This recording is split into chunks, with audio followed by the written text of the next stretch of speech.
ನಮಸ್ಕಾರ. ಯೋಗಾದ್ವಿಕಾ ಚಾನಲ್ಗೆ ಸ್ವಾಗತ. ನಾನು ಡಾಕ್ಟರ್ ಅಜಿತೇಶ್ NH.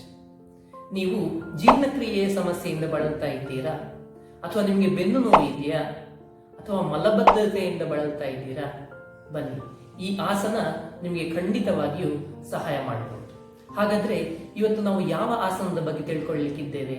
ಅದುವೇ ವಜ್ರಾಸನ. ಬನ್ನಿ, ಮೊದಲನೇದಾಗಿ ಈ ವಜ್ರಾಸನವನ್ನ ನಾವು ಹೇಗೆ ಮಾಡೋದು ಅಂತ ಹೇಳಿ ತಿಳ್ಕೊಳ್ಳೋಣ. ಈ ವಜ್ರಾಸನವನ್ನ ಮಾಡಲಿಕ್ಕೆ ಫಸ್ಟ್ ನಾವು ಸಮಸ್ಥಿತಿಯಲ್ಲಿ ಕೂತ್ಕೊಳ್ಬೇಕು. ಸಮಸ್ಥಿತಿ ಅಂದ್ರೆ ಕಾಲುಗಳು ಎರಡನ್ನ ನೇರವಾಗಿ ಹೀಗೆ ಚಾಚಿ ಎರಡೂ ಕೈಗಳನ್ನ ಶರೀರದ ಪಕ್ಕಕ್ಕೆ ಇಟ್ಟುಕೊಂಡು ನಮ್ಮ ಬೆನ್ನನ್ನ ಸಾಧ್ಯವಾದಷ್ಟು ಮಟ್ಟಿಗೆ ನೇರವಾಗಿ ಇಟ್ಟುಕೊಳ್ಬೇಕು. ಈ ಸ್ಥಿತಿಯಿಂದ ಇನ್ನು ವಜ್ರಾಸನದ ಮೊದಲನೇ ಸ್ಟೆಪ್. ಈಗ ಶ್ವಾಸವನ್ನ ಹೊರಕ್ಕೆ ಬಿಡುತ್ತಾ ನಮ್ಮ ಎರಡೂ ಕಾಲುಗಳನ್ನ ಒಟ್ಟಿಗೆ ಈ ತರ ಹಿಂದಕ್ಕೆ ಮಡಚಿ ಹಿಮ್ಮಡಿಯ ಮೇಲೆ ಈ ತರ ಕುಳಿತುಕೊಳ್ಬೇಕು. ನೋಡಿ, ಇಲ್ಲಿ ಒಂದು ವಿಚಾರ ನಾವು ಏನ್ ಗಮನಿಸಬೇಕು ಅಂತ ಹೇಳಿದ್ರೆ, ಈ ಪಾದಗಳು ಒಂದರ ಮೇಲೊಂದು ಈ ತರ ಕ್ರಾಸ್ ಆಗಬಾರ್ದು, ಅದು ಹತ್ತಿರ ಇರಬೇಕು ಅಷ್ಟೇ.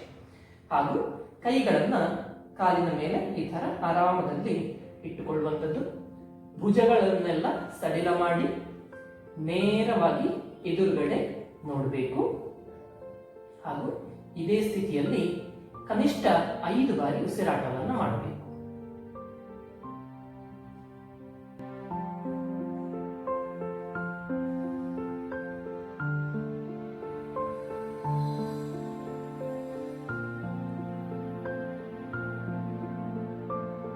ಹೀಗೆ ಕನಿಷ್ಠವಾಗಿ 5 ಉಸಿರಾಟ ಆದ ಮೇಲೆ ಶ್ವಾಸವನ್ನ ತಗೊಳ್ತಾ ಎರಡೂ ಕಾಲುಗಳನ್ನ ಈ ತರ ಒಂದೇ ಬದಿಯಿಂದ ಮುಂದಕ್ಕೆ ಬಿಡಿಸಿಕೊಳ್ಬೇಕು.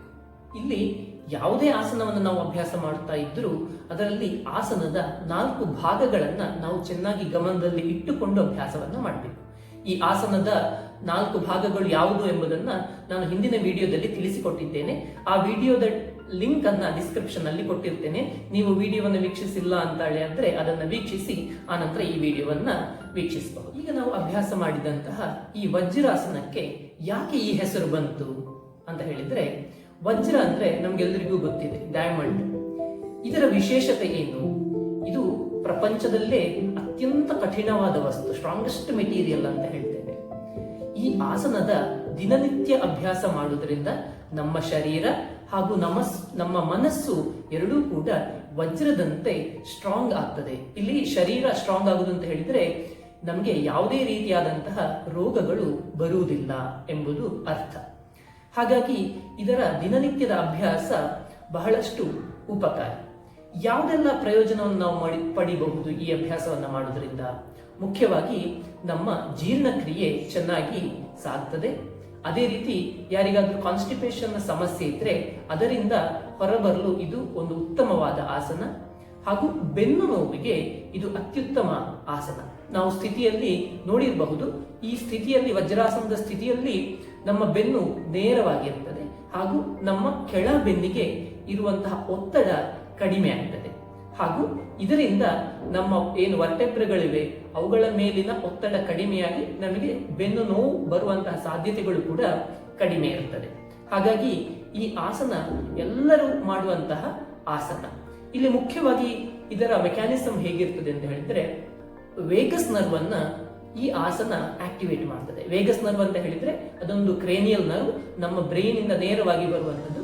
ನಮ್ಮ ಬ್ರೈನ್ ಎರಡೂ ಬದಿಯಿಂದಾಗಿ ಶರೀರದ ಎಡ ಹಾಗೂ ಬಲ ಭಾಗಗಳಲ್ಲಿ ಅದು ಹೀಗೆ ಮುಂದುವರೆದು ನಮ್ಮ ಲಾರ್ಜ್ ಇಂಟೆಸ್ಟೈನ್ ಅಂದ್ರೆ ದೊಡ್ಡ ಕರುಳಿನವರೆಗೆ ಈ ನರ್ವ್ ಸಾಗ್ತದೆ. ಹಾಗೂ ಈ ನರದ ಆಕ್ಟಿವೇಶನ್ ನಿಂದ ಹಲವಾರು ಲಾಭಗಳಿವೆ. ಮುಖ್ಯವಾಗಿ ಈ ನರವು ನಮ್ಮ ಜೀರ್ಣಕ್ರಿಯೆಯನ್ನು ನಿಯಂತ್ರಣ ಮಾಡ್ತದೆ. ಅದೇ ರೀತಿಯಾಗಿ ನಮ್ಮ ರೋಗ ನಿರೋಧಕ ಶಕ್ತಿಯನ್ನ ನಿಯಂತ್ರಣ ಮಾಡ್ತದೆ. ಅದೇ ರೀತಿಯಾಗಿ ನಮ್ಮ ಶರೀರದ ಹೆಚ್ಚಿನ ಎಲ್ಲ ಮೆಟಬಾಲಿಕ್ ಫಂಕ್ಷನ್ ಅನ್ನ ಈ ವೇಗಸ್ ನರ್ವ್ ನಿಯಂತ್ರಣಕ್ಕೆ ತರುತ್ತದೆ. ಹಾಗಾಗಿ ಈ ವೇಗಸ್ ನರ್ವ್ ಆಕ್ಟಿವೇಶನ್ ಅಂತ ಹೇಳುವಂತದ್ದು ಈ ವಜ್ರಾಸನದಿಂದ ಕೂಡ ಸಾಧ್ಯ ಆಗ್ತದೆ. ಇದು ಅಲ್ಲದೆ ಇನ್ನೂ ಹಲವಾರು ಅಭ್ಯಾಸಗಳು ವೇಗಸ್ ನರ್ವ್ ಆಕ್ಟಿವೇಶನ್ ಆಗಲಿಕ್ಕೆ ಸಹಾಯ ಮಾಡುವಂತವುಗಳು ಇವೆ. ಈ ಆಸನದ ಇನ್ನೊಂದು ಪ್ರತ್ಯೇಕ ವಿಶೇಷತೆ ಏನಪ್ಪಾ ಅಂದ್ರೆ, ನಾವು ಸಾಮಾನ್ಯವಾಗಿ ಕೇಳಿರಬಹುದು ಯೋಗಾಭ್ಯಾಸವನ್ನ ಅಥವಾ ಅದರಲ್ಲೂ ಮುಖ್ಯವಾಗಿ ಆಸನಗಳನ್ನ ಊಟ ಮಾಡಿದ ನಂತರ ಅಥವಾ ನಮ್ಮ ಹೊಟ್ಟೆ ಖಾಲಿ ಇಲ್ಲದೆ ಇರುವಾಗ ಅಭ್ಯಾಸ ಮಾಡಬಾರದು ಅಂತ ಹೇಳಿ.